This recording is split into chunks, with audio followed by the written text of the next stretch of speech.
Hello, everybody, and welcome back to the Velo podcast. My name is Mike Levy, your host for these things, and today we're going to talk about winter riding from two different perspectives. We're going to talk about how to make you feel a bit warmer and drier when it is anything but outside, and we're also going to talk about how to make your indoor riding suck just a little bit less on those days when you definitely don't want to go out there. Now, to do that, I've got Alvin and Josh with me today. Guys, how's it going? Josh, I heard you did like 20 hours on Zwift or something over the weekend because you're a crazy person. How's your bum? How you feeling? I am a crazy person. I did not do 20 hours. I did do a lot though, and it was very cold in my laundry room. So that's a challenge. Okay, we're going to get right into that stuff later on in the podcast, how you kept yourself entertained, but just surface level, what did you listen to during that time? I think I don't know. It all just phased out. But I also talked to people quite a bit. We'll talk about that. I just want to note that the experience was so traumatic for him that he's blocked it out. He doesn't actually remember what he listened to. Or I picture, Josh, are you like one of those psychos where it's just like complete silence on indoor training for 5 hours? Oh God, no. Yeah. No, we talked about this last time. I like the poppier, the clubbier, the better. That's true. You guys looked up 1035, which was the only song I could think of, but yeah. Okay, fair enough. Tiesto and yeah. Alvin, I could see the sun shining behind you, so I'm not sure what exactly you're going to bring to this conversation about riding in cold weather and indoor riding, but I'm interested to hear, did you get out this weekend? Yeah, I did. It is unseasonably warm here, but that still means it's 55 to 60 degrees Fahrenheit. So that's like 14, 15 Celsius. Like, hey, it's pretty nice. Do you and your wife need to adopt anybody? Like, I could come live with you. I could be like the Velo intern, just like hang out, swap tires, like do that kind of thing. I will need that for tire testing, and I am sitting in the spare room. So, yeah. You mean my room? I mean, never say never. Never say never. We've got space and a whole lot of dirt. Yeah.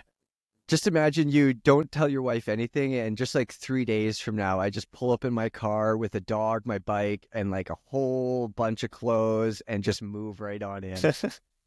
Hey, everybody! I think it would work. We'll see long term how that lasts. But yeah, I don't think anytime. It would. Yeah. For your sanity, we're not going to do that. Before we get to the news, though, I just want to tell everybody there's a whole bunch of stuff on the site right now about the women's Tour Down Under that just wrapped up. It was won by Naomi Roig. I'm sorry. We've got a great bike check with her. And then we've also got the first stage of the men's Tour Down Under covered on the website, which Sam Welsford won. And we've also got Alvin's Orbea Orca OMX review, which we're not going to talk about because you guys should go to the website and read all about it. But the news that we are going to talk about, Alvin, the UCI just released some interesting statistics about crashes because there's a lot of stuff about slowing the peloton down right now. So can you give me an overview of what we're talking about and what it means?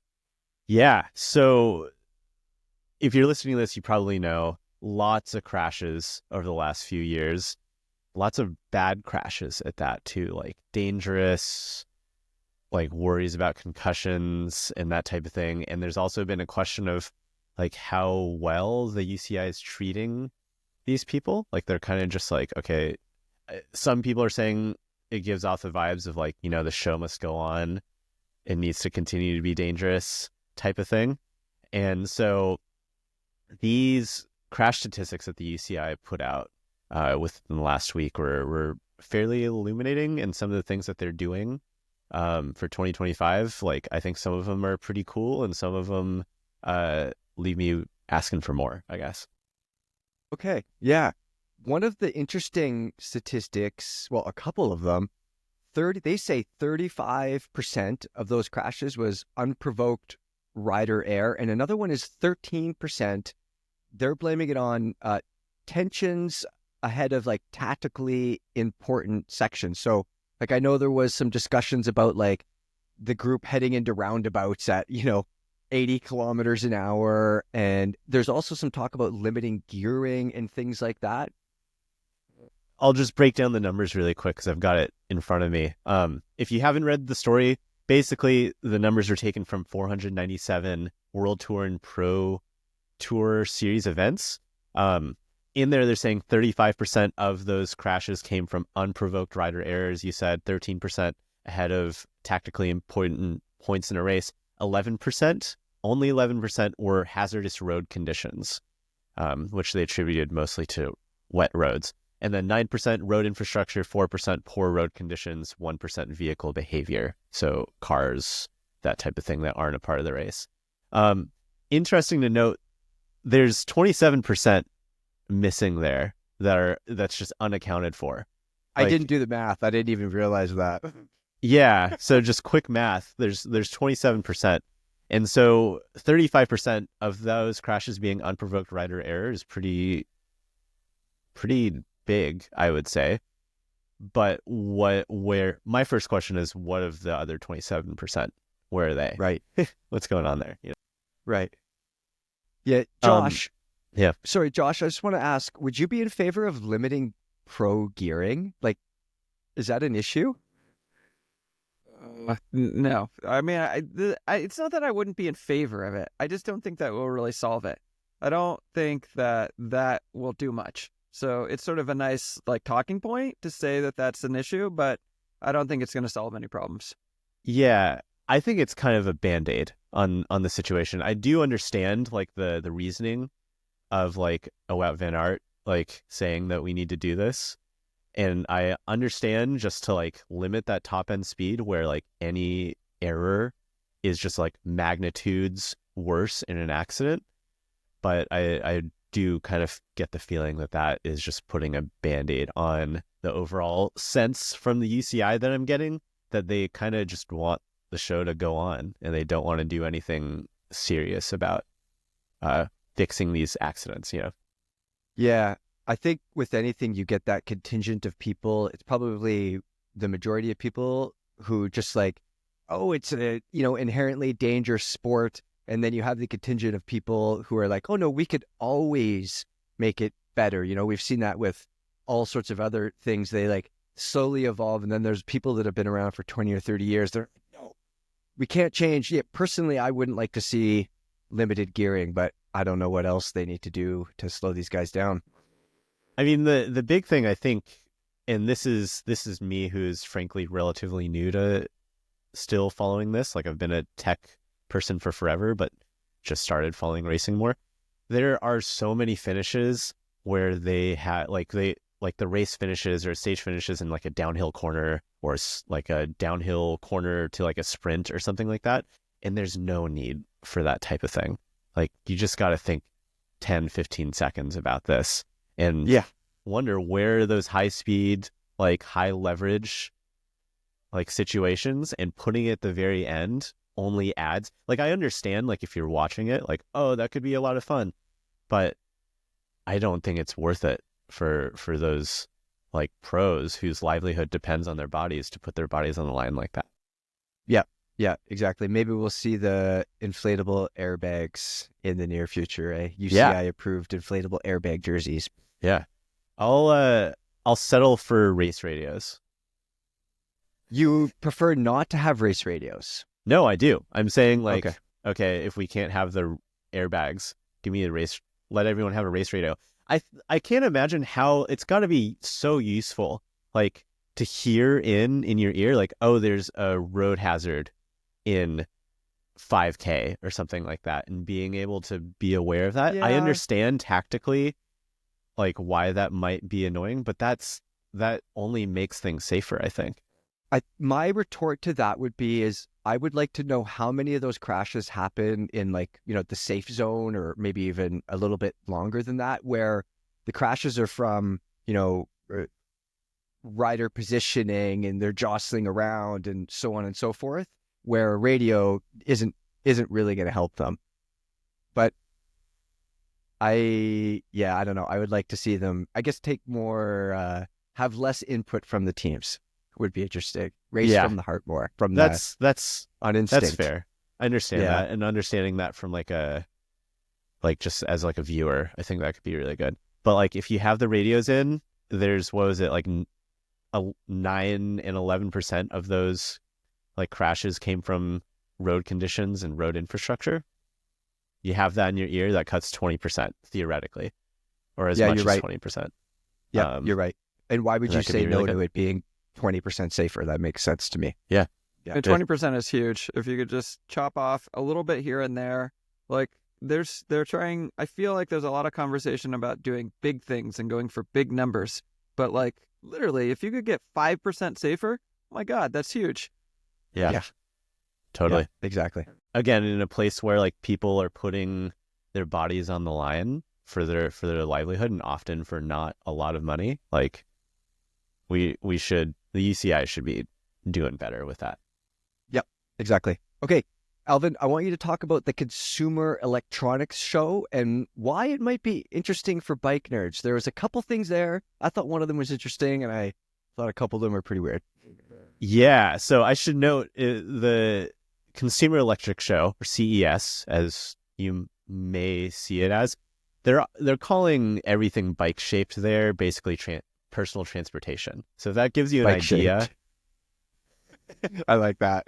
Yeah, I mean, there's a lot of mopeds that are effectively mopeds that they're calling personal transportation, or bicycles, or something like that. And so I didn't talk about any of those that are just like super overpowered 50 mile an hour blah blah blahs that happen to have some form of AI built in or something like that. I think the reasons that if you are a cyclist you should pay attention to this type of thing is because it is the easiest place for these startups to make something splashy happen. All of the media is already there. All the influencers are already there. If you can get traction with one thing, that can lead to funding your GoFundMe or your Indiegogo or something like that. And there are examples of that. Like one of them is that Leval Pika Boost motor. Yeah. Yeah. Okay. So go ahead. Dude, okay, on one hand, part of me is like, oh, this looks like I mean, it's not cheap, but like a relatively inexpensive solution for somebody like a commuter to have both a normal bike and an e-bike instead of having to, spend $1,000 on an e-bike. That makes a lot of sense to me. But also, for anybody that's just listening, I'm going to describe this thing to you. It's a giant silver motor tube thing that's mounted on your seat post, and it sticks out, I don't know, it looks like a footish, maybe around there. And then it has a wheel that rides on your tire, and obviously that drives your bike, that, the wheel on the tire. And in my mind, the first thing I think of is it's going to wear out my tire more, and maybe it's going to damage an expensive seat post. But on the other hand, I don't think this is for somebody to put on their, $3,000 bike or $2,000 bike, is it? So I'm kind of talking out my ass. Yeah, it's interesting because there are iterations of this, the names of which I don't remember, but I remember seeing a photo of one of these clip-on electric assist systems, and they put it on the fork blades, and they put it on a carbon specialized roubaix, and it's just like that. No. That shows me that they don't know anything about cycling, because that is a definite no-no. But I mean, this seems interesting, like an all-in-one, all-encompassing thing that you clip on, and then you have some electric assist. $370 or $500 or however much it is. That's pretty cool if you have a bike already. Yeah, like I actually tested one of these. I don't know that it was the Pika Boost, but I tested one of these a few years ago that clips on like this, and it was great. Like, it worked super well, and I think that this is for people that have a bike in their shed or their garage, and they're like, hey, I haven't touched this in years, and they're not like cyclists per se. I mean, everybody that rides a bike is a cyclist, but like, they don't identify as cyclists maybe. They just want to be able to get around, and they're like, hey, can I like pull out this rusty old thing and like make it an e-bike instead of buying an e-bike? Yeah, it works. Exactly. Yeah. And so at a show like this, you're going to see a lot of like electric assist stuff going on, right? So you're going to see that Trek actually did a collaboration with a company called iZip, or AIZIP, and there's very little information on this, but basically what I got back from Trek was that it was an AI use case that showed how generative or like AI could build an itinerary for a route if you're going to like Moab or something like that. So places to see, where you might want to stop in the middle of a ride, that type of thing. So that I think is interesting. I could see immediately. I want to poo-poo it, to be honest. But I could also see like, so right now I'm thinking I want to drive, like I want to go to Tucson or something. Well, Tucson's obvious, but like I want to go somewhere and ride my bike down south, and I want to spend 2 weeks or a month there. But I've never been there, and it's very different than mountain biking. With mountain biking, you could use trail forks. Mountain biking is more like almost centralized, you could say. But if you're going to do road and gravel, like I think things are a lot more open, and you could use Strava to find your routes. But also, like, I think it might be neat to be like, hey AI, like I'm looking for 100K, this and that. Like, what do you suggest? That almost sounds like something we should try. I've been trying. I haven't quite. I'm like hesitant to say anything yet because it's very early on. But I have been playing with AI a little bit for exactly this use. I didn't know we were going to talk about this, but my dream would be to say, hey, Gemini, I want you to plan a route that starts at my house. It's about 100 miles long. It prioritizes less trafficked roads, and it prioritizes roads that I don't ride as often. Can you do that right now? What are you using? I didn't know know this. So you can't. It's not all tied. None of the options have none of the options have access to your data like that, except for Google, which is why I mentioned Gemini. Except that Gemini doesn't like Google Maps doesn't seem to accurately like automatically track when I'm actually on a bike because the numbers are way different. Even though I always have my phone with me. And then so it needs access to something like Strava or Ride with GPS or Map My, and it doesn't really have any of that. So to answer your question, also all of them struggle with circular routes. They're very good. So Gemini is very good. I have asked Gemini to plan a route like in a distance, and it will do that. But yeah, I still have some more testing to do. It's interesting though. I think you could do some cool things. To be fair, I do think Strava's like route builder does a decent job of like giving you like a baseline of like, hey, I'm new to this area.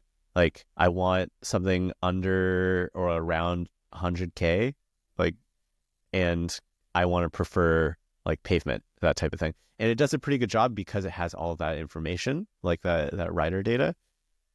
But it's still like, I found it'll still route me into terrible situations more often than I would like. Ideally, it would never do it. And so, yeah, I think that would be really cool.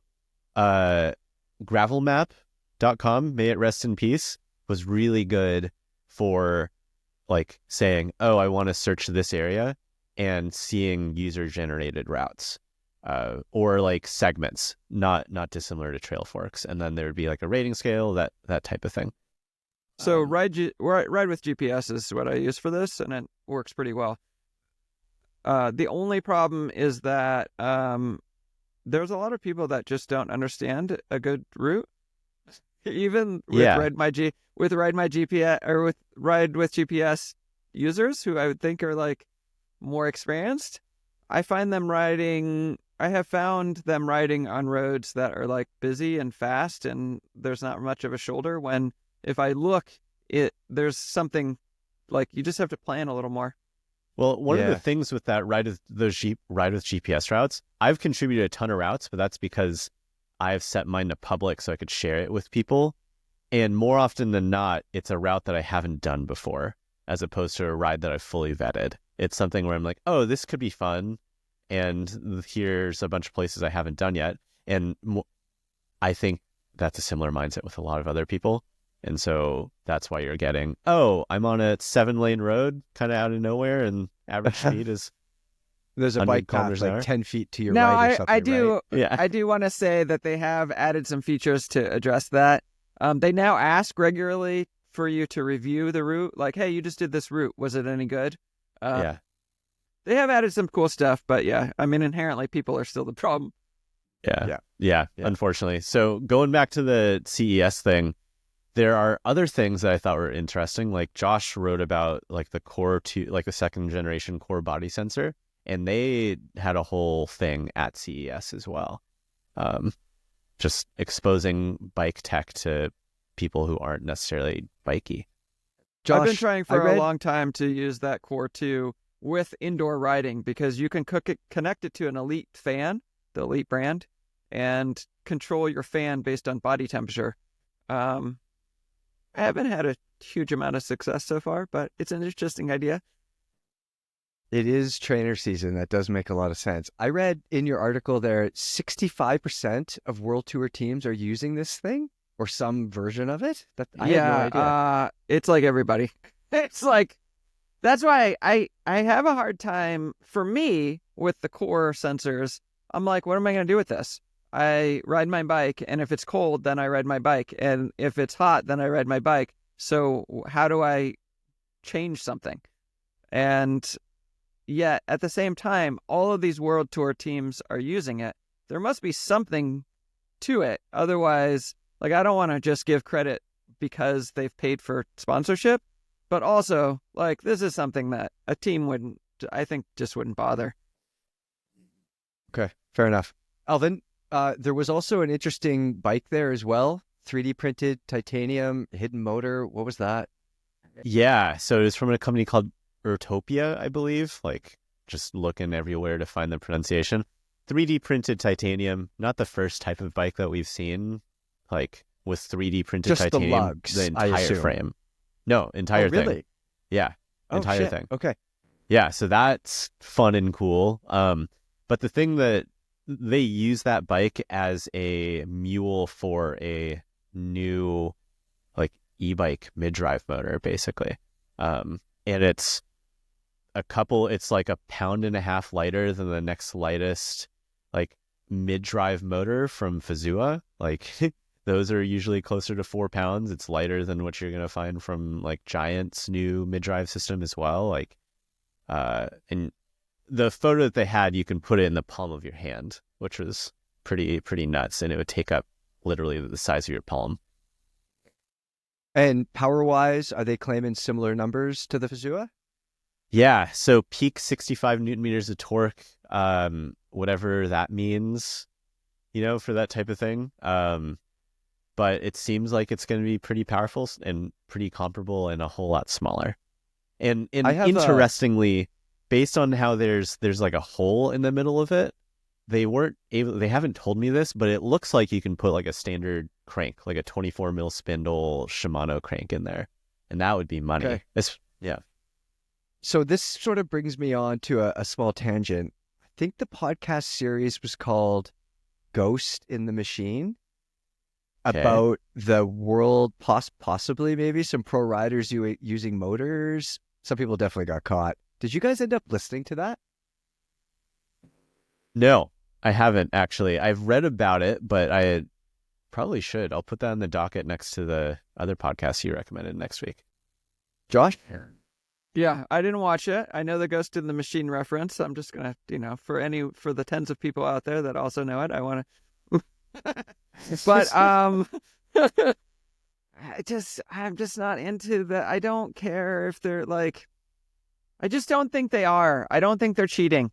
I think these are incredible athletes, and I'm like, of course, it's just so hard to. That's almost a side of everything. Like, some people definitely were, and this series is just a story about that and about how hidden it is. And it just, when I saw this little tiny electric e-bike motor, it's the first thing I thought of was that incredible podcast series. So people, if you haven't listened to it, go check it out.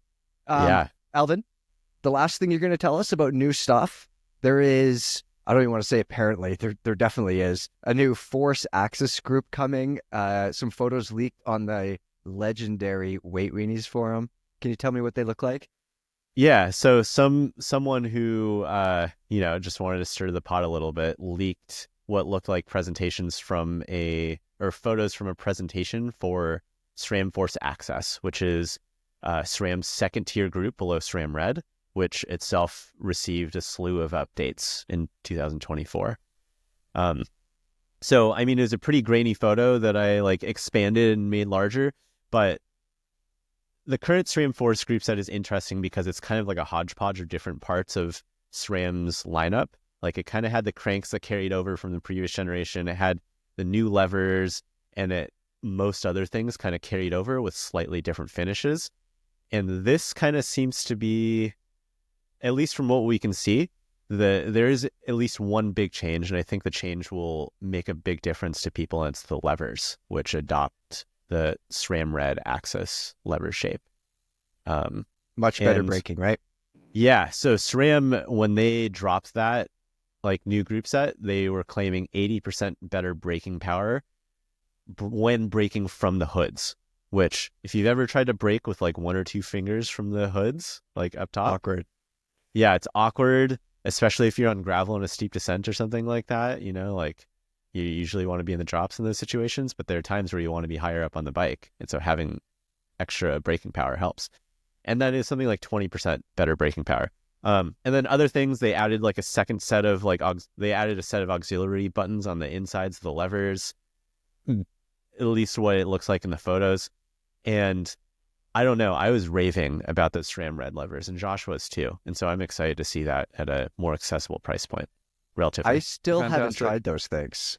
I'm still They're using so the good. old ones, and the new ones make so much more sense with like the extra length, but also like as a mountain biker, I always thought it was insane that my braking was absolute ass from the hoods. Like you're obviously higher, so you're like your center of gravity's higher, so it's a bit more awkward sometimes too. Like you don't want to be doing crazy heavy braking up there in the hoods, but it just felt weird to me that I had to use, with the original two piston brakes I had on the bike, I had to use like 2 or 3 fingers sometimes down our like ridiculous fire roads that should probably be illegal. So I am excited to try those new hoods at some point. Yeah. And I should mention that this lever design, which we have a little bit, I have links in the article to like where the SRAM Red design came from. We have like leaks about patent info, and it looks internally really similar to Shimano's GRX levers, which themselves are also really good. Or GRX 3i2, excuse me, are really good at braking from the hoods. But these new SRAM Red levers are slightly better. Those. Yeah. Because you've ridden those. I don't know that I've ever ridden the GRX Di2 now that I think about it, but you have definitely. When you squeeze those levers from the hoods, do you hit your fingers? No. That's all you need. Yeah. Yeah. So similar to you guys SRAM are so Red, easy to please. That's all it needs to do to be good. I'm pretty. Yeah, no, I have since moving to where I am in the Bay Area, like I care a lot more about braking power and brake modulation because I have so many like long, fast technical descents, both on road and off road. And so, you just need that braking power. The new SRAM Red I have found, actually, as an aside, like I could size down on my rotors and still have better braking power than I did with Force before that. I just need to, just as a quick aside, describe, I'm looking at my brake setup right now. This is on my gravel bike, everybody. It's a 180 millimeter front rotor with a Hope 4-piston caliper. Yeah, dude. So I run the Hope RX4s, the road 4-piston calipers on a couple bikes. Yeah. I love them. Yeah. I don't know I why more am people don't. blown away. Yeah, a little finicky with pad clearance, but I mean that's for another podcast. But yeah, I am very pleased, especially here in Squamish. I am a little bit curious, Josh, on this. Like you've ridden previous generation SRAM Red, yeah, with the Hope levers, and you've ridden new SRAM Red, yeah, with the stock calipers. How do they compare? It's a good question. So I like the Hope calipers because they're beautiful, and I just don't see a reason not to use them on that perspective. You're not looking at your brake calipers when you're braking. No, Okay. totally. It's just like I feel like why would you not put them on? There's no negative to them. And then on the positive, with those 4-piston calipers, they really they have this initial bite where it's really quick, and then but not like jittery or it's just it's right there, and then you can ease. There's just a lot of modulation with them, and they are definitely better than the 2-piston in my experience. But then the question and where I'm going with this is that then on the new SRAM Red, you start to wonder, is it worth it? Yeah, the hopes are still better, but there's a lot of power, plenty of modulation. Do I really need to bother buying another thing and putting it on? But how are they better? How are the hopes better than the new SRAM Red? There's still just more power there. There's that initial bite. When you go into a corner and you're like, oh shit, I overcooked this a little bit. Those hopes are there for you. So I haven't ridden the. Sorry, go ahead, Evan. Oh, last one. If you had previous generation SRAM or current generation SRAM Force, could you save yourself theoretically some money, perhaps, by just getting the Hope RX4 calipers and pairing it to the existing levers and calling it a day? Yes, although it's different because the reason I asked about how the levers hit your fingers is because that's a big thing.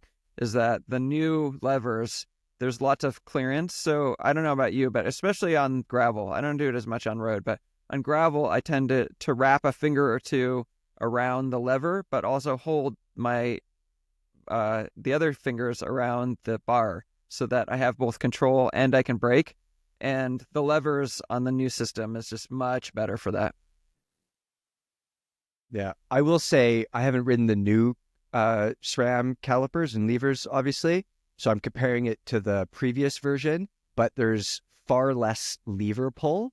The pad contact point comes earlier in the lever pull, which prevents that finger squeezing underneath there. I remember coming down a descent and you're kind of panic braking and I'm braking so hard while having a hand wrapped around that I'm squeezing my fingers down, where now that is not an issue. The braking point, the pad contact point is farther out.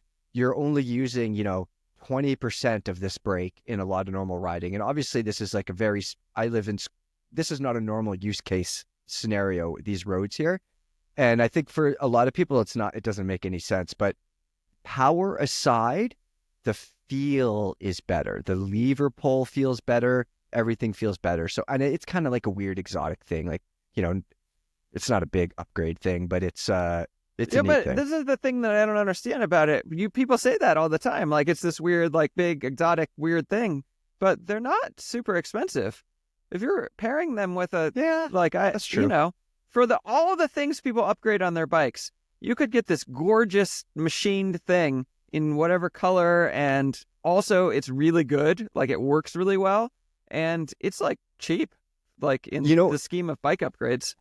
I agree, but you know what the issue is the issue for a lot of people in road and gravel world. I think people view this as a grupo is more of a cohesive thing, where in mountain bike world, people are swapping bits and stuff out more, I think, where that definitely is less common in drop bar world. That's just my opinion.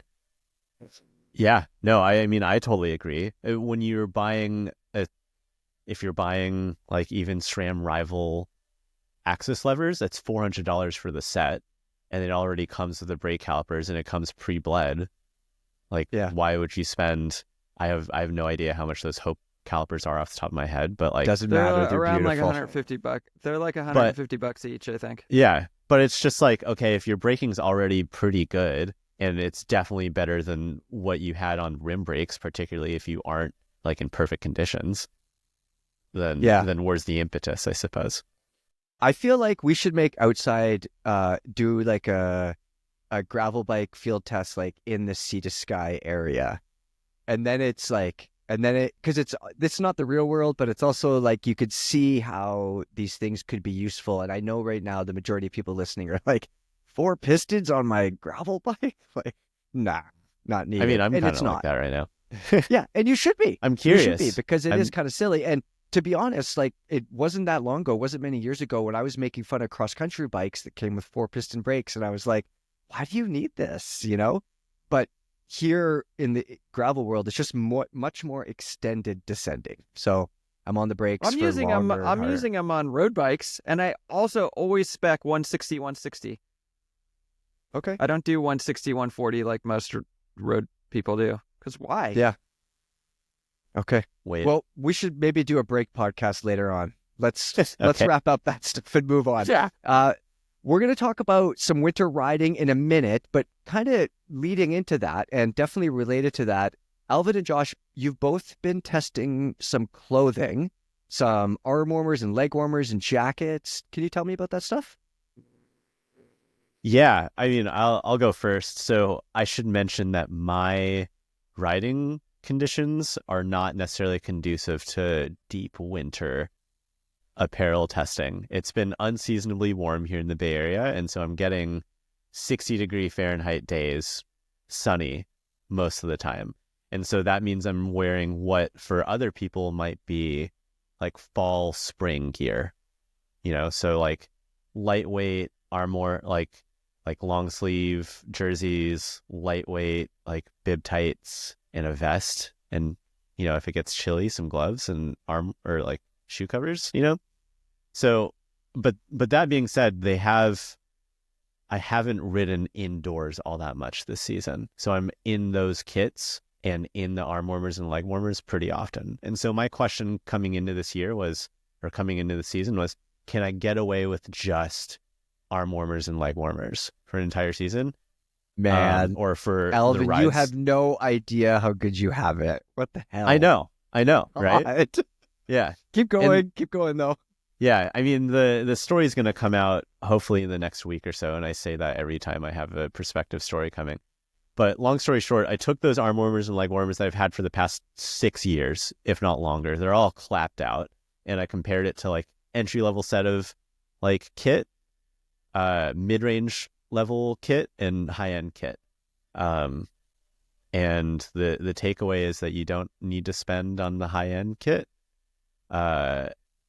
And unless you're regularly riding more than an hour outside, I don't think you need arm warmers, anything more than arm warmers or leg warmers either. So, Okay. Can I Josh? respond to that? go ahead. Before I get into my thing, this is what I always Please. tell people when they ask me is that if you do rides where you don't take off your arm or leg warmers, then just get bibs and long sleeves because it's more comfortable. You don't have that seam. But saying just get bibs, like those things, like is easier said than done. It costs money.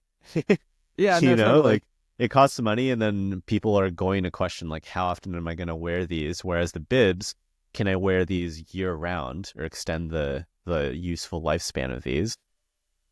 You know, but you end up having a really cold bum, and then you have like a cold center area of your bib shorts too, because the like our leg warmers don't cover that area, and you know, it's a pain in the butt when you need to shower after a ride and everything's like red and your like skin is cold. And Hey, I have a question. Do you guys ever use that? Well, Alvin probably doesn't because he lives in frickin' a nice place, but do you guys ever use that?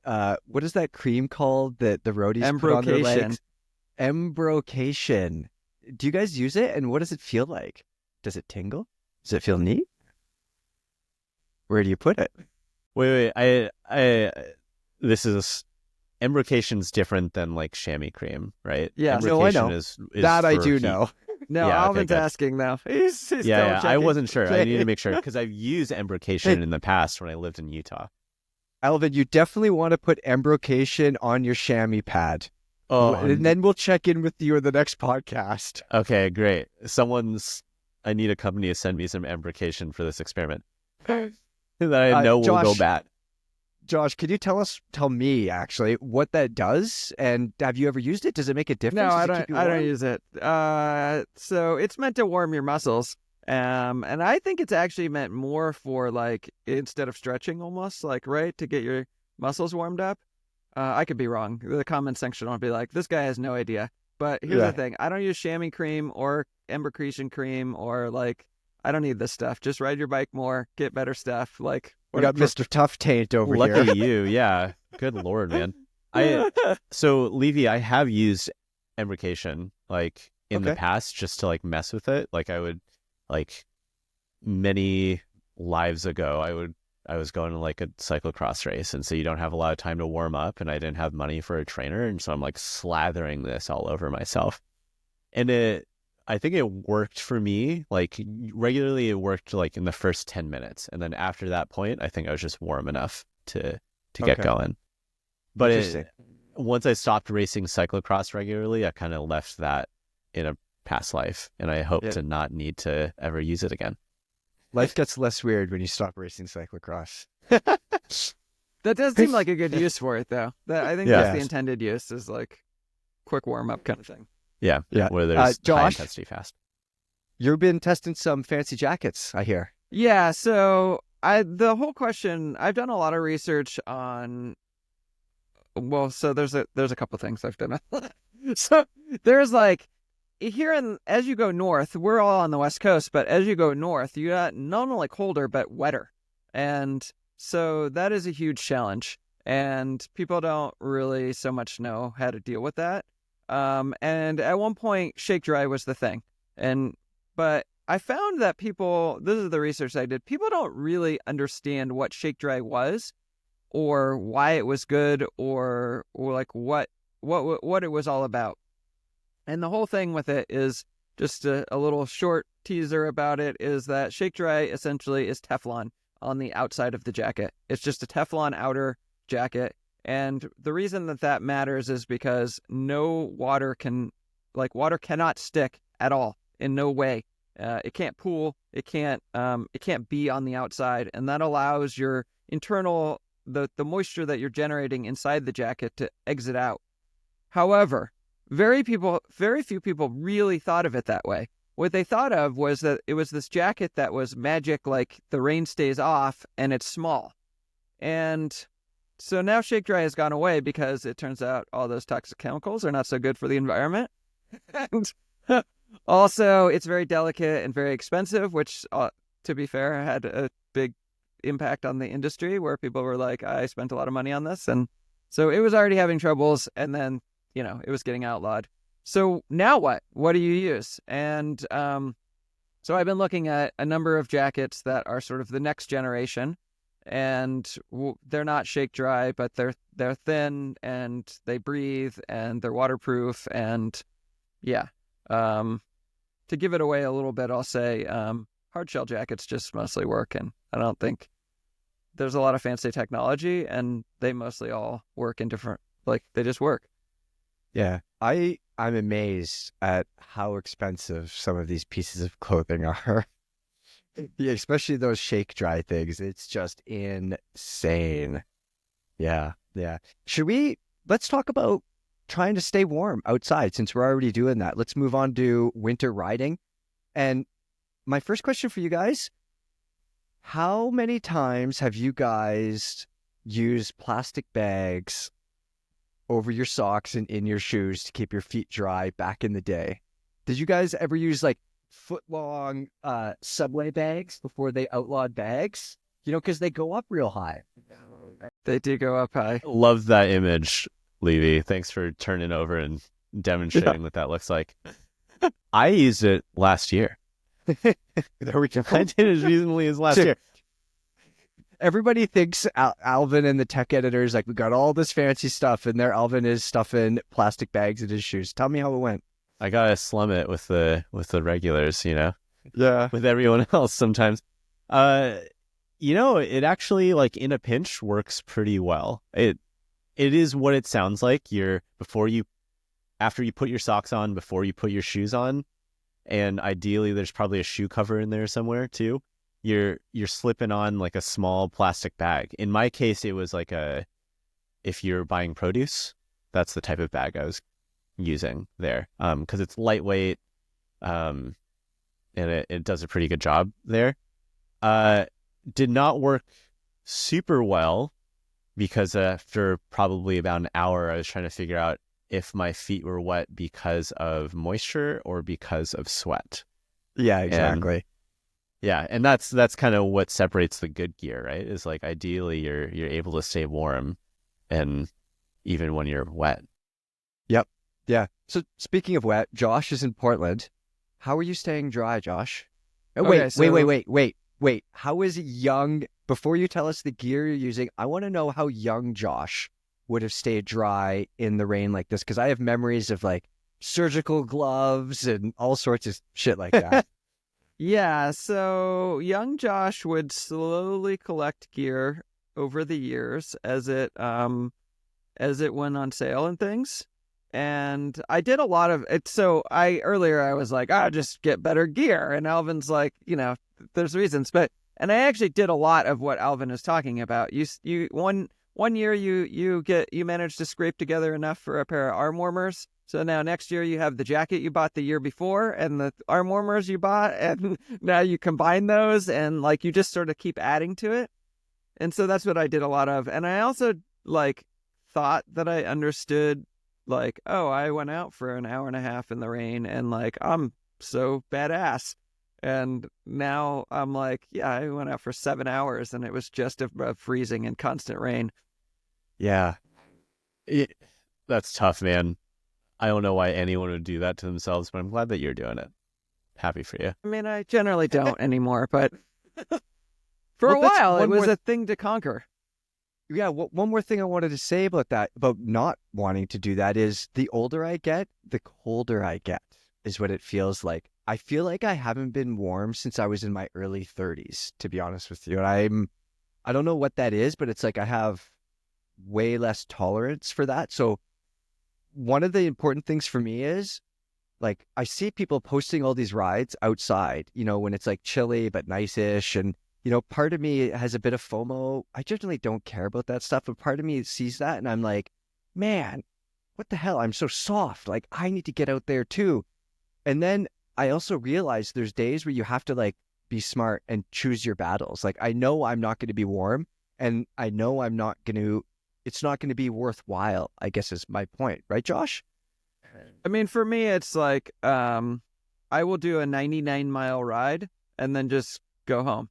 Like I don't like go around the block to get that 100 miles. And people go like, "Oh, well, you were at like even 99's not even close." I like sometimes I'm at 99.6, and people are like, "How could you not get the 100?"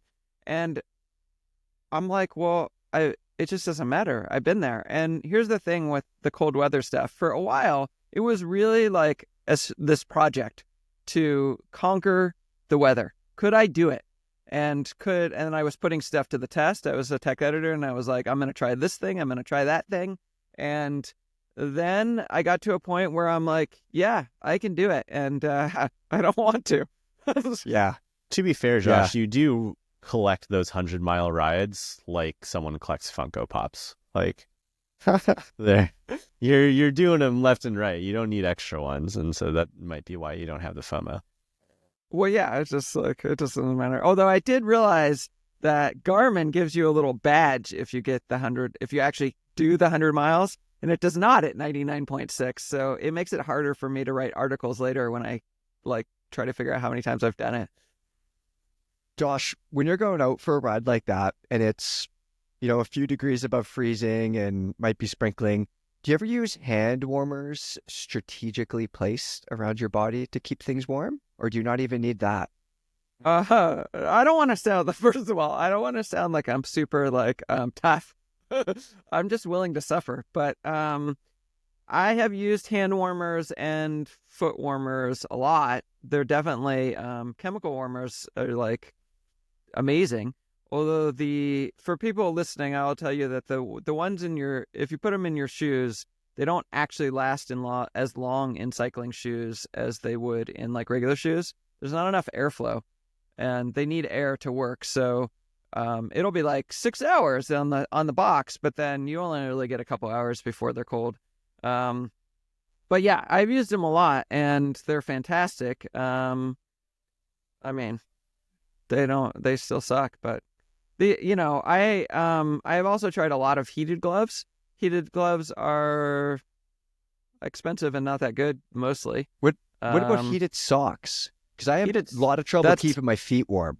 So my that's major where I was concern. going. Heated socks are amazing because it's very simple.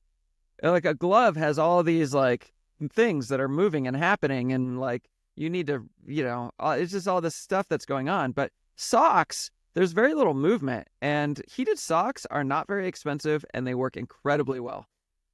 I mean, they're like $300 though, aren't they? No, you can get them for like 50. You can go on Amazon really? and you can get some stuff that is like crazy cheap.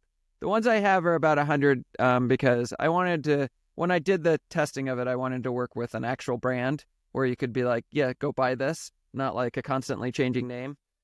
Yeah. Are those heating filaments like particularly fragile or anything like that? Like I have no idea. Like I couldn't tell you what this looks like. I'm imagining like a little black box outside of your socks, like, and then heating filaments in the.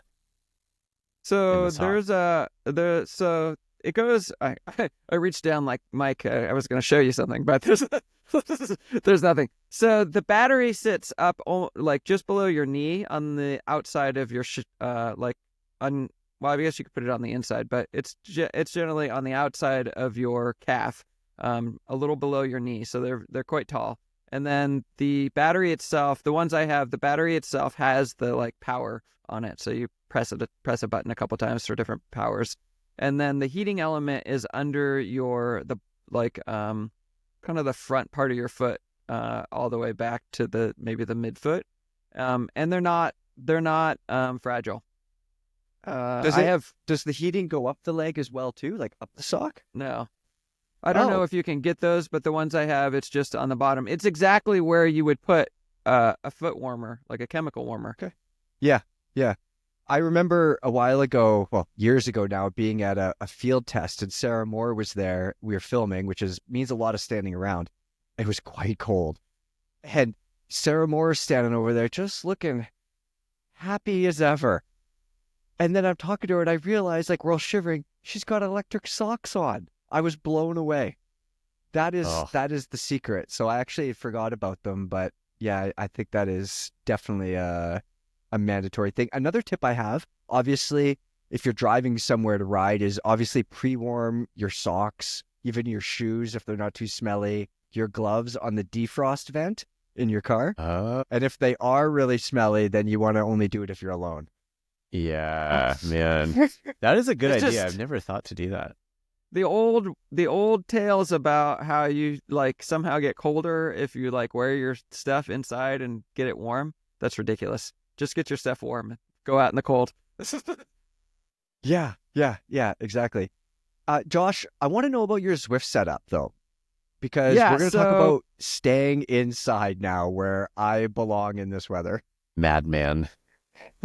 So we touched on this a little bit last week that I had done like 5.5 hours of Zwifting that weekend. This weekend I did 6 hours, although not at once. This time it was 2 3-hour sessions. I have also done, I don't know, 7 hours, I think maybe about the longest that I've done on Zwift. And so there's kind of 2 parts to my setup for that. There is like the tips and tricks that I would give you is fans, like a couple good fans. I have an Elite fan that it's like connects to my heart rate monitor, or we talked about it can connect to the Core 2. It can also connect to power. There's different ways that it'll control itself. This last weekend I used it connected to the power, which was quite nice, I have to say, because it felt more realistic because it would go up and down as you would go harder and easier. Heart rate and temperature stays a little more steady. But so I have that fan on one side from the front, and then on the other side I have a second fan that's connected to a smart like plug. And I just say, hey, and I won't say the name, I use Google though, turn on the, and I have called it the pane, and I say turn on the pane, which is funny because do I have to explain the joke? It makes me laugh every time though. Yeah. So I have a couple fans, and then I have an Android tablet. I have a Google Pixel tablet. If I'm not using Zwift, then I will use that because it's very simple and clean. And if I am using Zwift, because Zwift does better with better graphics, so I use a fairly inexpensive but nothing gaming PC that has a dedicated graphics card. That's what you need for the best graphics on Zwift. And I put that, the one I have, it happens to be 17 inches, so it's pretty big screen, although not like a TV or something. And then for the bike itself, now I have tested it all, and there are people that swear that they must have movement in their trainer, and I have tested it. I also used to ride rollers, which are incredible, and I think everyone should ride them. When you fear for your life a little bit, it really improves your concentration. Yeah. I used to say in my head, or I would start repeating it. The mantra was like, you'd get nervous and you want to stop pedaling. And so on rollers, I would go breathe and pedal, and I would repeat it until I would get steady again. And I have wanted to do are rollers still worth it? Because like, is it just nostalgia or like, what's the deal? Should you, because I feel like there's this point in a cyclist like arc that you should ride rollers for a year or two, because it makes you such a better cyclist. And no, people don't do it anymore, because you used to do it because like fancier trainers were more expensive and rollers are like dirt cheap, and you could usually get them from somebody used for like $60. They were like, half the time they'd be like, please, for the love of God, take this out of my house. And you get them for free. And then you could train, and then, you know, you might eventually graduate to something nicer. But now no one does that, because smart trainers have gotten cheaper and cheaper, and you buy them used. And so Are you using a Zwift bike? Yeah, so okay, I got sidetracked, which is I have tried it all, but what I am using is the Garmin, or the Garmin TASX Plus, the latest Garmin TASX bike. It's very expensive. It is maybe not the best. There's a lot of argument over whether it's the best or not. But here's the thing that I like about it, and the reason that I, even with other things available to me, I continue to use it, because, and this is counterintuitive, but it's super solid, and I love it. I love that it doesn't move. It doesn't feel creaky. It is just solid. And to me, that's what I like in it. Interesting. Okay, I really want the Elite Square. I want to try that thing so freaking bad. So I'll tell you about my Zwift setup. It's just behind the camera here. I have Radek Burkhat's old Norco road bike. Radek is like 6'4" or something. Like, he's a big boy, you know? I'm 5'10" or whatever. So I have Radek's old Norco road bike, which is probably 10 to 12 years old. And I got a little stem on it. Basically, I've mirrored the gravel position, or the position that I have on my gravel bike. So I've managed to, like, you know, get it. It wouldn't work out in the real world, obviously, but I'm sitting in the same position as I am on my outside bike. And I spray bombed it black, so it's not that yellow anymore. And then it's hooked up to a Tax Neo. Yeah, it's hooked up to Neo a Neo 2T, that does probably. Yeah, that does the rumbly thing, which I find is really, really neat. My Garmin does that too. Okay, yeah, I think it's entertaining. You know, I like that kind of stuff. It is. And then I have that cheap. Everyone knows the fake Wahoo workout table that you get on because Amazon. Those workout trainer tables are so expensive for no reason. Yeah, they're crazy. Yeah, I would never, ever, ever buy that table. It's super silly. Like, I'd buy their trainer, of course, but the table, never, ever.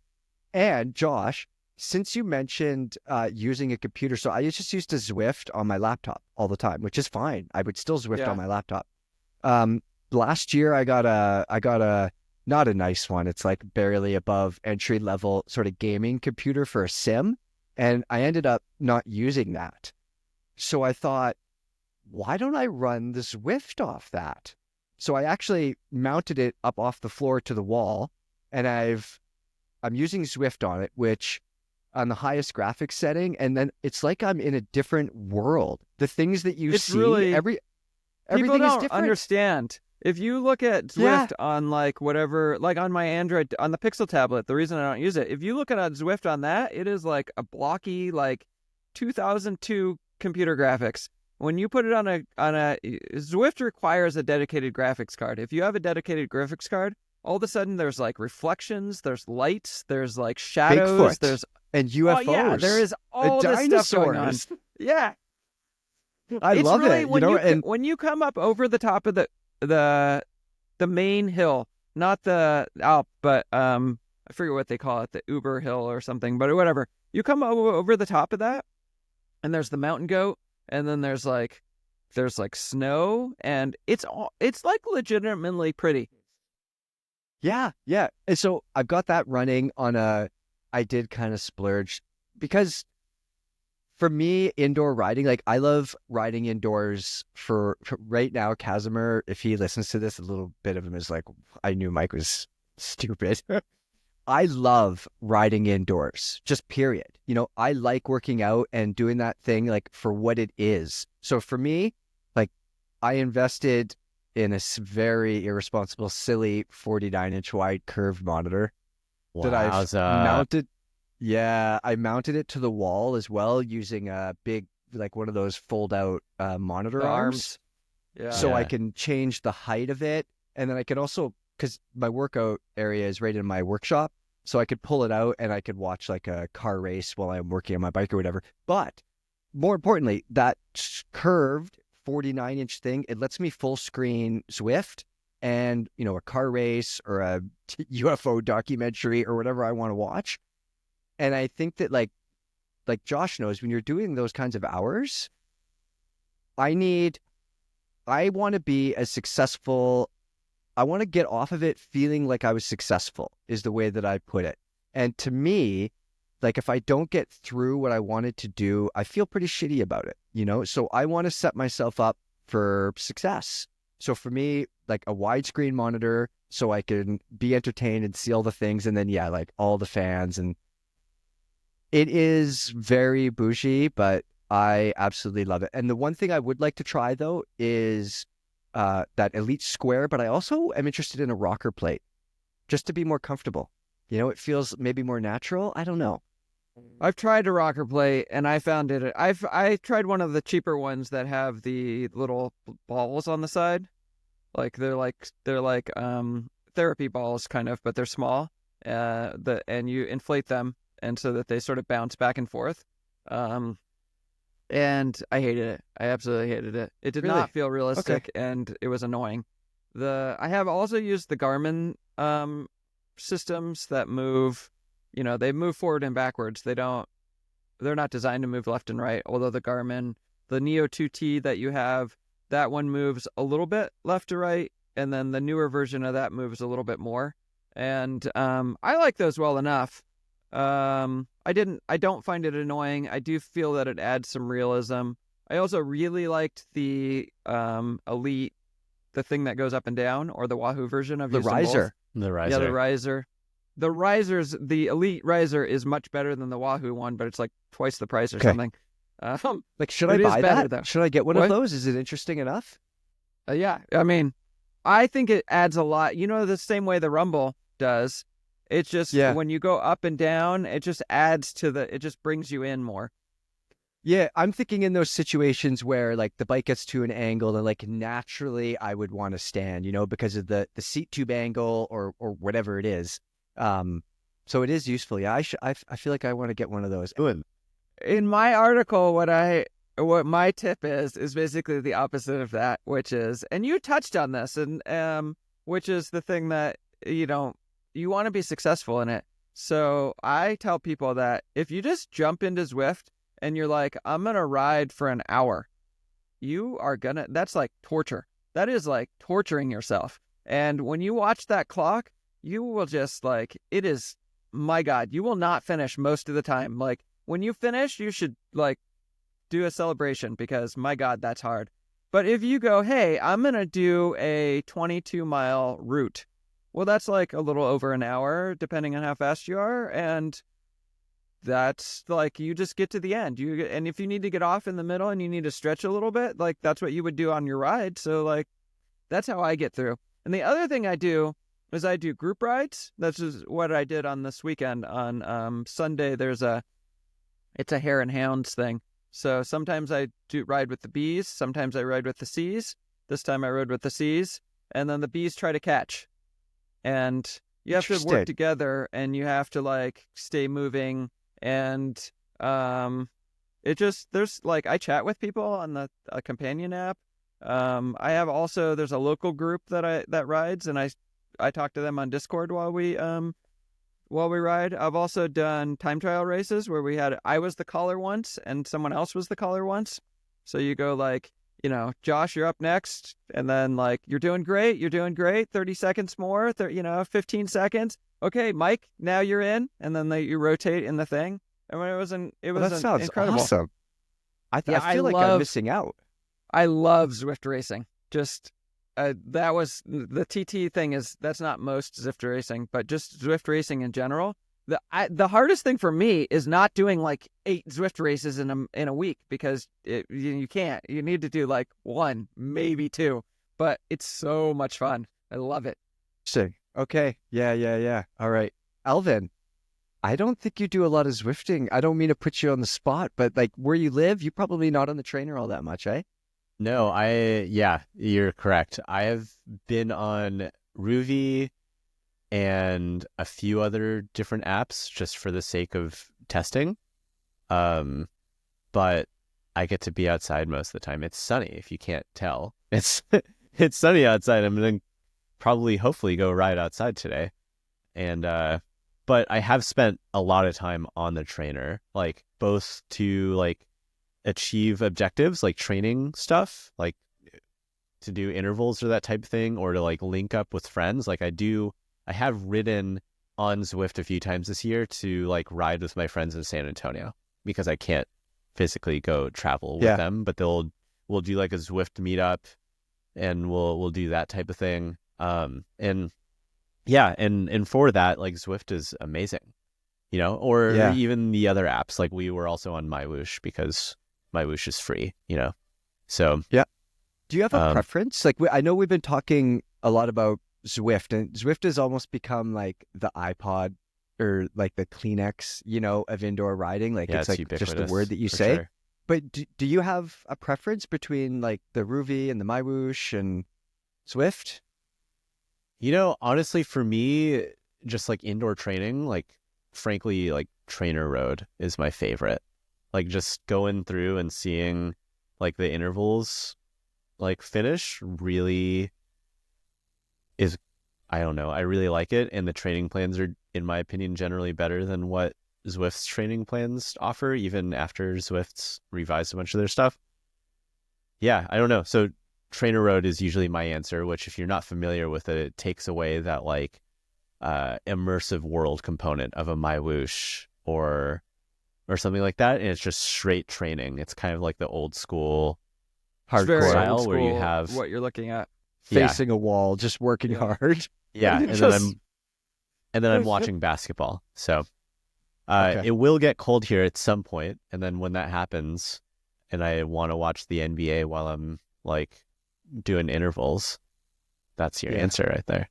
So, but my setups are nowhere near as immersive or as well thought out as your guys's. Like, well, they're not required. You don't need that kind of thing. Yeah, that's true. But I have 2 fans. I have one that I'll pull out a garbage can and I'll put it behind me on the bike, and I'll put like my big box fan there, and then I'll put I have like a Wahoo like headwind, and that'll be at the front, and then I've got my little MacBook. Unfortunately, I don't have any 49-inch curved displays. Well, I think that's how most people do it. I want a 49-inch curved display too, but I don't have Josh, enough room. You, of all people, deserve a giant monitor. Come on now. If you're going to be on there that long. I had to build my desk again. Like I put brackets on the wall and then put that there, and there is just like I have moved the trainer as close as I possibly can. There is not an inch to spare. Okay. All right. Well, guys, I think we should probably leave it there. I think we covered a whole bunch of tips for riding inside, some tips for riding outside. We've bragged about our Zwift setups a bit too much. Before I let you guys go, I want to know what you're working on for the coming week. Josh, besides killing yourself on Zwift, what are you doing all week? So this week, what I'm really working on is how to store your bike, whether it's one bike or 10 bikes, and how to keep them safe, secure, and I guess out of the way. And I'm actually working on it like today, and I'm going to start with like really easy, really simple, no install, not expensive, all the way up to like crazy setup. Do you have those hooks that slide on a rail? Have you seen those things? I do know those. I don't actually have room. I looked at every possible way I could make those work, and I don't have room. I think they're cool. Same. The one thing that I will leave you with for this that I'm going to put in the article that I think people don't think about is that when I did a bunch of research on bike theft, the way that people lose their fancy bikes is through their garage more often than anything else. That's how I lost my bikes. Yep. Yeah. You should, if you can, do something about people who are renting, who can't drill into the floor. I appreciate it. Yes. For that type of thing. So, Levy, I'm assuming you're going to ask me, so I'm going to just go into it. Hit it. Tell me. Thanks. If I can, I've got another frame back here. It's a Stinner Carrizo Select all-road bike, and I just haven't had the time to build a bike. And so I'm building that up. It's getting Ultegra Di2. We're doing some road tire width testing. So hopefully I can get that up this week so I can do the starts of my tire testing. Would it be silly for us to do a podcast with the title "What the hell is an all-road bike?" Or maybe Levy learns what an all-road bike is. I think that would be good. Or just an episode about terminology in general. Yeah, exactly. Yeah. Okay. Well, it sounds like you guys are having a much busier week than me. I'm going to try and edit this podcast, and then speaking of simulations and staying inside, I'm probably going to sit on my sim rig for the next 12 hours, crashing into tire walls. So, all right, everybody, that is enough for the Velo podcast. And as usual, tell us what you think of this thing, whether that's on YouTube or social media. Leave a comment, leave a good review, or don't leave a review at all. And we will see you guys next week. See you guys later. Later.